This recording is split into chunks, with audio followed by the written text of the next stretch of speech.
नमस्कार। खास मेहमान में आपका स्वागत है।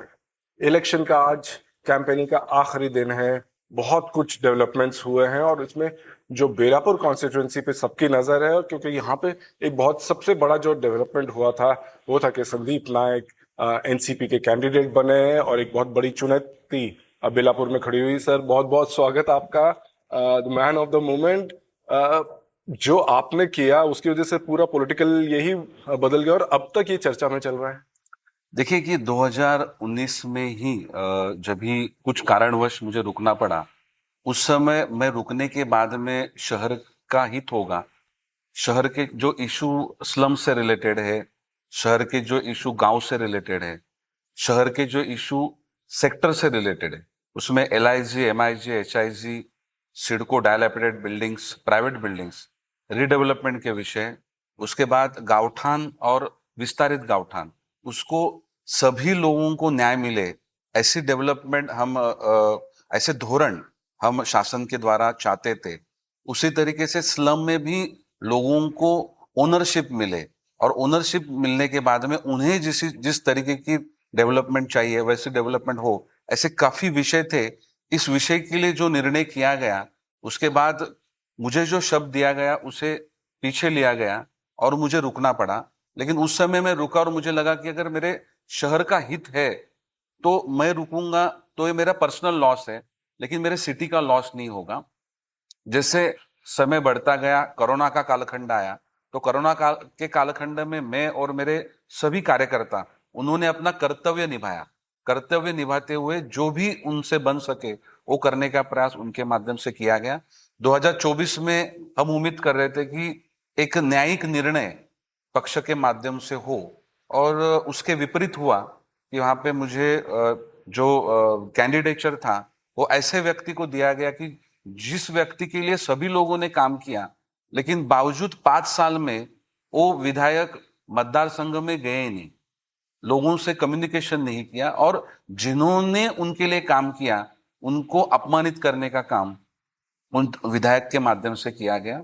और उसके बावजूद काफी सारी जो निर्णय जो शहर के हित में होने थे, उसमें भी उनकी भूमिका ये शहर के हित में नहीं रही। और ऐसे समय अगर हम 2019 में रुके और शहर का हित नहीं हुआ, वहां पे मेरा पर्सनल लॉस हुआ, तो 2024 में हमें नवी मुंबई बेलापुर कॉन्स्टिट्यूंसी के सम्मान के लिए, नवी मुंबई कॉन्स्टिट्यूंसी के एक बैलेंस डेवलपमेंट के लिए चुनाव लड़ना चाहिए। ये काफी बड़े पैमाने पे बेलापुर मतदार संघ के नागरिक हो, मेरे कार्यकर्ता हो, और सभी और भी लोगों के माध्यम से ये बात आगे आई कि ये चुनाव मैंने लड़ना चाहिए। मैं आभार प्रकट करता हूं महाविकास आघाड़ी, उसमें शरद चंद्र पवार साहब की राष्ट्रवादी कांग्रेस पार्टी हो, उद्धव बालासाहेब ठाकरे साहब की शिवसेना हो, और कांग्रेस पार्टी राहुल जी गांधी साहब की हो, उनके माध्यम से एक बड़ा सपोर्ट और एक मौका मुझे चुनाव लड़ने का उनके द्वारा दिया गया। मैं उनका और उनके सभी कार्यकर्ताओं का, महाविकास आघाड़ी के हर घटक का मैं यहाँ पे आभार प्रकट करता हूँ। और ये चुनाव मैं मेरे खुद के लिए नहीं लड़ रहा हूँ, ये चुनाव मैं बेलापुर मतदार संघ के सम्मान के लिए लड़ रहा हूँ और बेलापुर मतदार संघ के विकास के लिए लड़ रहा हूँ। सम्मान की बात अब बार बार आ रही है, आपके सम्मान की, बेलापुर के सम्मान की, क्योंकि ये काफी आपको हर्ट हुआ, क्योंकि जिस तरह से आप काम कर रहे थे पार्टी के लिए भी न्याय नहीं मिला। देखिए कि मैं व्यक्तिगत रूप से ये बात कहूं कि जो व्यक्ति उसके लिए इलिजिबल है, लोगों का रुख और लोगों का कल किस व्यक्ति के पीछे है, उसके बावजूद कार्यकर्ताओं की क्या धारणा है, पदाधिकारियों की क्या धारणा है, उसको समझते हुए एक न्यायिक भूमिका होनी चाहिए। मैं हूं और कोई व्यक्ति हो, अगर मेरे से बेहतर काम करने वाला कोई व्यक्ति है, अगर किसी ने संगठन को अच्छा काम दिया है, शहर के हित के बारे में निर्णय किए, उनका अनुभव अच्छा है, तो उनको अगर टिकट दिया गया तो मुझे दुख लगने की बात नहीं। लेकिन ऐसे व्यक्ति को जो उन्होंने जो टिकट दिया है कि जिन्होंने कार्यकर्ताओं को अपमानित किया है, महिला कार्यकर्ताओं को अपमानित किया है, उसके बावजूद 5 साल में वो मतदार संघ में गई नहीं।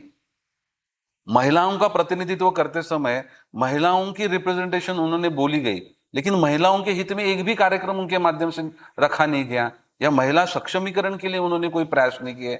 महिला एम्प्लॉयमेंट के लिए कोई उन्होंने बात नहीं की। तो पक्ष ने सोच के कैंडिडेचर देना चाहिए। पक्ष ऐसा निर्णय कैसे ले सकता है? आप कोई भी उम्मीदवार किसी को थोप नहीं सकते, ना शहर पे थोप सकते हो ना पार्टी के ऊपर थोप सकते हो। तो पार्टी का इंडिविजुअली कॉल है, लेकिन शहर का निर्णय भी है कि शहर परिवर्तन बेलापुर मतदार संघ के लोग मांगते हैं।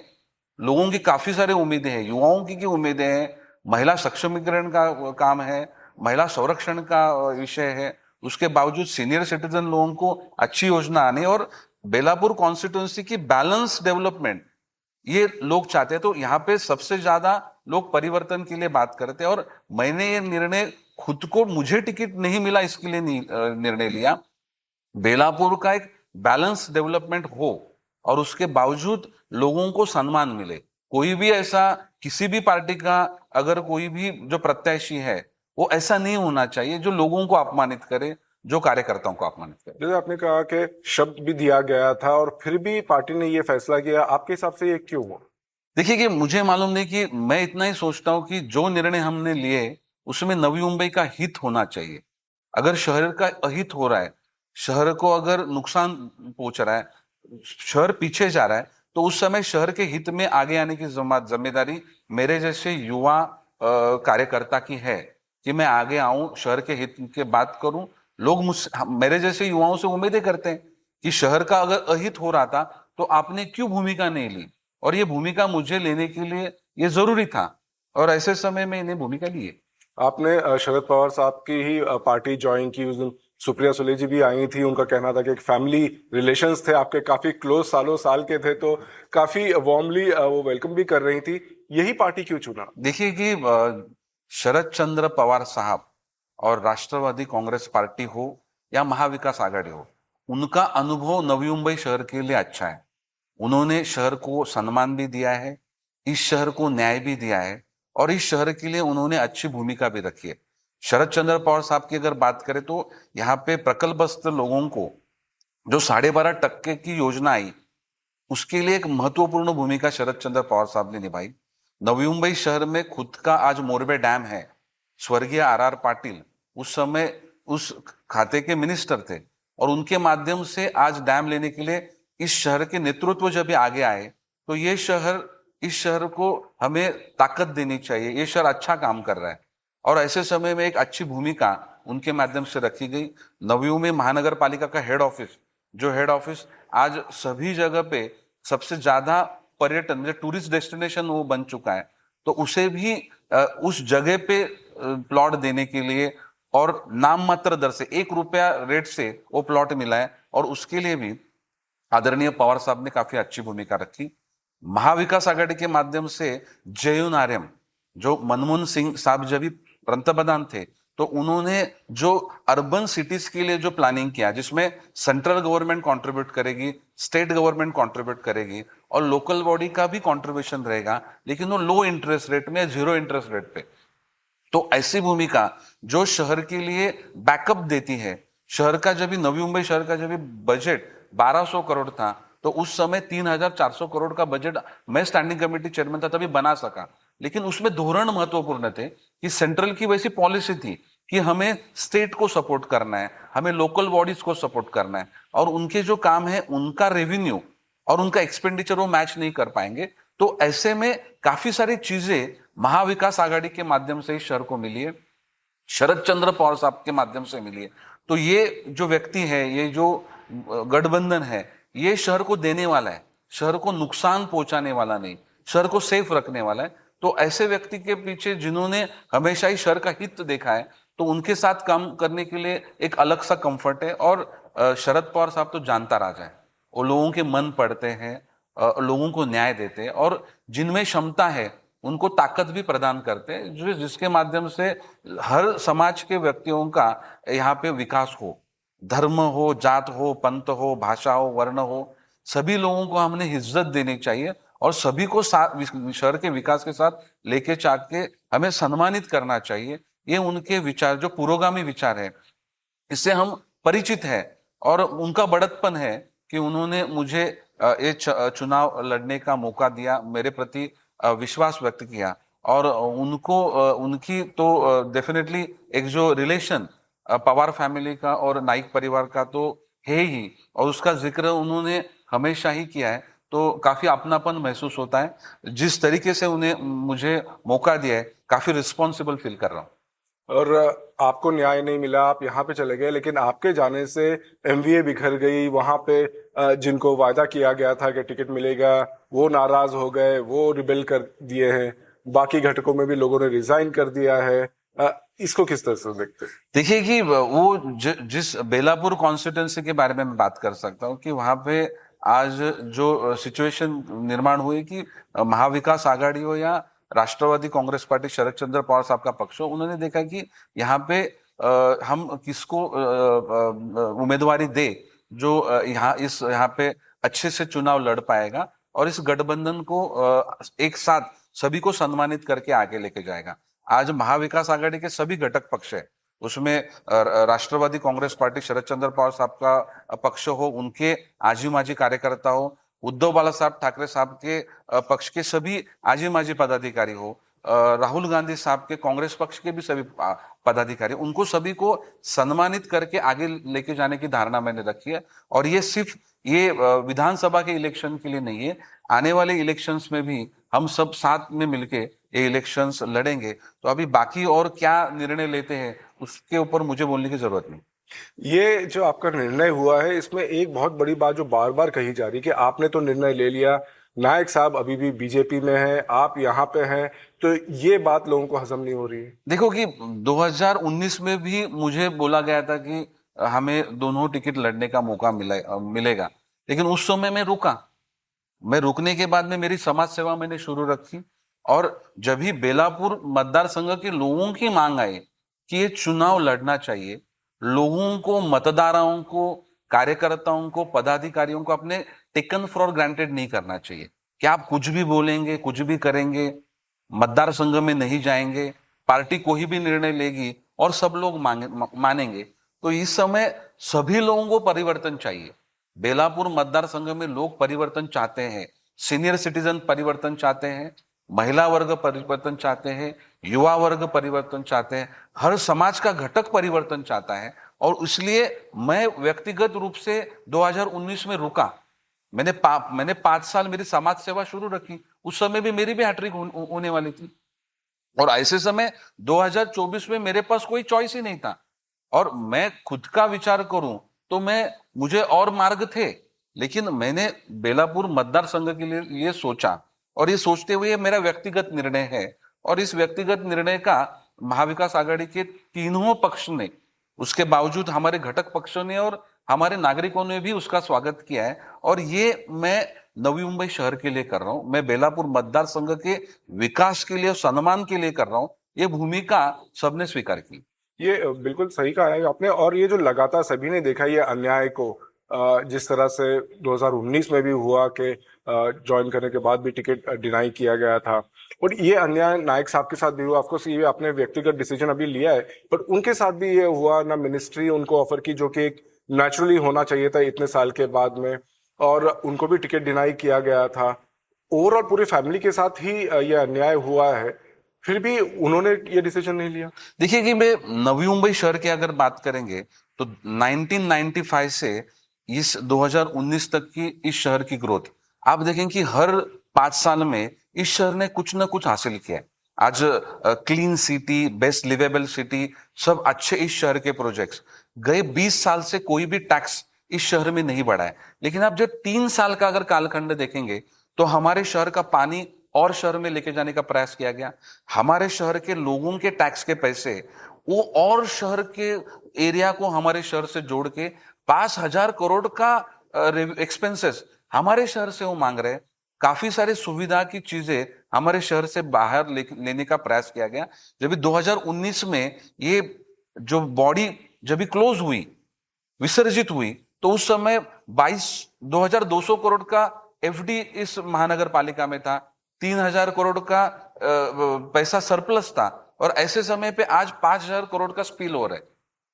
तो ये शहर का नुकसान हम देख रहे हैं। तो कोई है कि इस शहर को डिस्ट्रॉय करना चाहता है, इस शहर की लीडरशिप को डिस्ट्रॉय करना चाहता है। और व्यक्तिगत अगर हानि है तो हम समझ सकते हैं, लेकिन शहर की हानि हो रही है, ये कदापि अच्छे लोगों को बर्दाश्त नहीं होगी। और यही एक रिएक्शन आज आप पूरे नवी मुंबई में और खास करके बेलापुर मतदार संघ में आप देख सकते हैं कि सिर्फ एक नाइक द्वेष को सामने लाके इस शहर को नुकसान देना और अपनी राजनीति को आगे लाना, ये प्रयास आज कुछ लोग कर रहे हैं। और ये आपने कही वो बात सही है कि ये टिकट मिलना टिकट न मिलना वो और बात है, लेकिन कहीं ना कहीं इस नवी मुंबई शहर को डिस्ट्रॉय करने का षड्यंत्र यहाँ पे रचा जा रहा है। आपका क्या प्लान है कि किस तरह से आप उभारना चाहते हैं? देखिए 10 साल में जो बैकलॉग हुआ है, जो निर्णय हमारे शहर के अहित में हुए हैं, उसे हमें रिस्टोर करना है। और हमें आने वाले ये 2 साल की लिए प्लानिंग नहीं करनी है।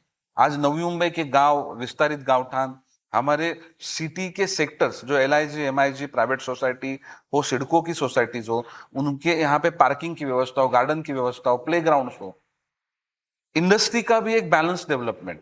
यहाँ पे स्लम के लोगों को फर्स्ट ऑफ ऑल ओनरशिप मिलनी चाहिए। और ओनरशिप मिलने के बाद में कोई गुंडे लोग चाहेंगे कि इस तरीके से डेवलपमेंट करो, वैसी डेवलपर ओरिएंटेड हमें डेवलपमेंट नहीं चाहिए। हमें सिटी ओरिएंटेड डेवलपमेंट चाहिए और पीपल ओरिएंटेड डेवलपमेंट चाहिए।